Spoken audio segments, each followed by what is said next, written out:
Hindi ito maka Duterte o maka Marcos. Hindi, wag natin pag-usapan yung ganyan. I'd rather die as a hero and the troops of the Filipino people rather than die in vain.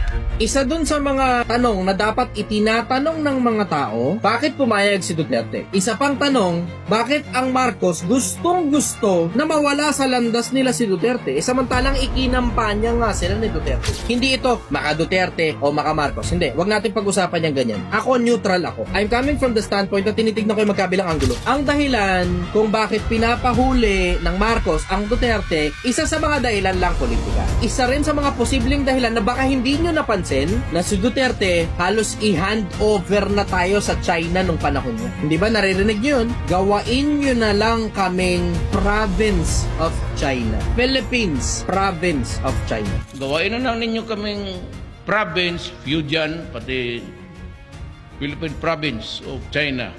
Di wala tayong problema. Bukas lang ng mata, open lang tayo. Na kunyari, hindi tayo nakapanig kay Duterte. Kunyari din, hindi rin tayo nakapanig sa mga Marcos. At tayo mga Pilipino, at hindi na importante kung sino ang namumuno, Pilipino pa rin tayo. At ang loyalty natin, nasa bansa natin. Regardless if it is BBM or regardless if it is Duterte. Coming from that standpoint, na neutral tayo, at hindi tayo nakapanig sa isa lang. Kailangan maintindihan mo kung bakit ginagawa ng mga Marcoses yung ginagawa ng mga Marcoses. Kasi isa sa mga possibility, meron kang feeling na out of the usual nung panahon ni Duterte na parang ang pakiramdam masyado na tayong kaibigan ng China to the point na halos si Duterte i-handover na tayo sa China kahit pabiru pa. So meron talagang possibility na nakakiling si Duterte sa China. And we are only talking about possibilities. Bago ka sumama ang loob na bakit kumikiling si Duterte sa China, kailangan mo ring i-check kung ano ba ang nangyayari sa pandaigdigan. Maiintindihan mo rin kung bakit Kasi meron din namang possibility na pag ginera tayo ng China, wasak tayo. And there is a common notion that if you cannot beat them, join them. In case hindi ninyo alam, ang China, isa sa mga rising power sa mundo ngayon. Mas malaking pakinabang sa atin kapag pumanig tayo sa China na napakalapit sa atin kaysa pumanig tayo sa Amerikang napakalayo sa atin. Pag yung dalawang bansa na yung naggera, pirat tayo dahil nakadikit lang tayo halos sa China, napakalayo na Amerika sa atin.